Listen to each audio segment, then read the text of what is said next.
Hi, I'm really excited to talk to you today about the August decrees. A lot of teachers steer clear of this topic because they kind of think that maybe students at grade 9, grade 10, 11, whatever level aren't really up to it. But the August decrees and the Declaration of the Rights of Man and Citizen are very cool.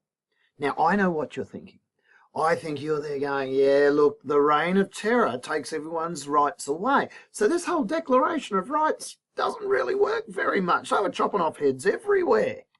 You might be going, yeah, but after 1799, Napoleon Bonaparte takes power. He sets himself up as an emperor. It's back to absolute monarchy again. So what has it actually achieved, these two decrees and these two documents of 1789? Well, the first thing I want to say to you is that these two documents remake France, remake Europe, and shape the foundations of the world in which we live in, right? When we're studying modern history, the 1800s, 1900s, and 2000s very much reflect the ideas in these two documents. Now, very few documents, if any, really capture the ideas in these two French revolutionary documents. I want you to remember that the August decrees end about 1,000 years of feudalism. It's the August decrees that bring about an end to what was the defining feature of medieval Europe. And that's pretty amazing. They also create a new way for society to be governed. They start talking about one law that applies to everyone, that governments can't create taxes without consulting the people having a say. So let's go into a little bit more detail here, because the August decrees, the Declaration of the Rights of Man and Citizen, are indeed, as Olive says, very cool. Now, let's break it down. The Ancien regime effectively ends with the August decrees. The National Assembly that took itself away to that tennis court and set themselves up as the, I guess, revolutionary government of France is about to change its name. And they're turning themselves into the National Constituent Assembly. One of the final acts of the National Assembly was to abolish the central elements of the Ancien regime by its August decrees. Now, what are the August decrees? They are 19 articles of law, 19 sections, 19 statements. And they were written by the moderate French revolutionaries. There's no Robespierre slicing heads off yet. These are the centrist, the moderate, the calm revolutionaries who generally wanted a constitutional monarchy. They didn't mind the king. But one of the first articles abolishes feudalism entirely. The words of the document. The August decrees abolish any special privileges and special rights that the second estate, the aristocracy, the nobility might have had. They abolish tithes. Now, by the way, think about our world. We don't have the nobility having special privileges and rights over us. We don't have tithes that get paid to the church. They abolish any feudal courts that might exist and say that the same law has to apply to everybody within a society. The revolutionaries, with the help of Paris in July, had already reduced the role of the king, Louis XVI, from absolute monarch to a constitutional monarchy, and the August decrees really reaffirm that in writing. They make it an important part of a modern democratic form of government. Now, in a moment I'm going to get you to hit pause, and I want you to go to your favourite search engine. It doesn't have to be the one starting with G, and type in the history guide.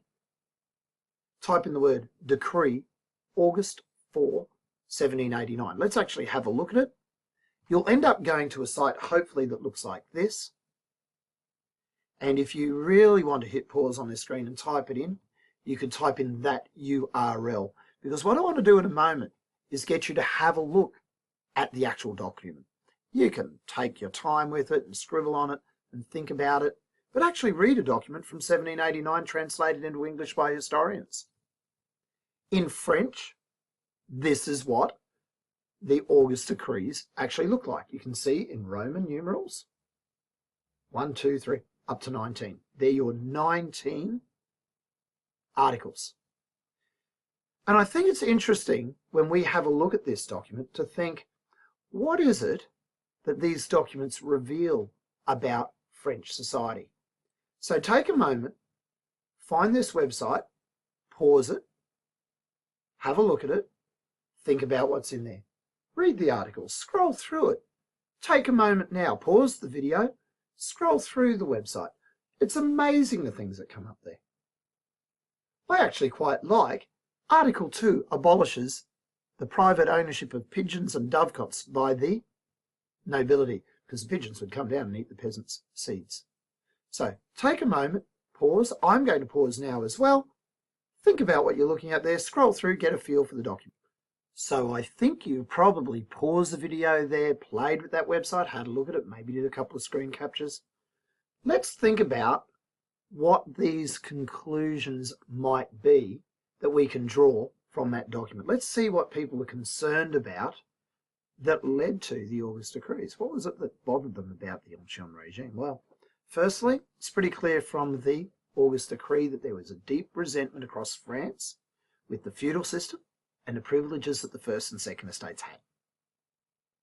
It seems that those criticisms, that resentment, the deep unhappiness with the nobility in particular was shared in the cities and the towns alike, cities and the country alike.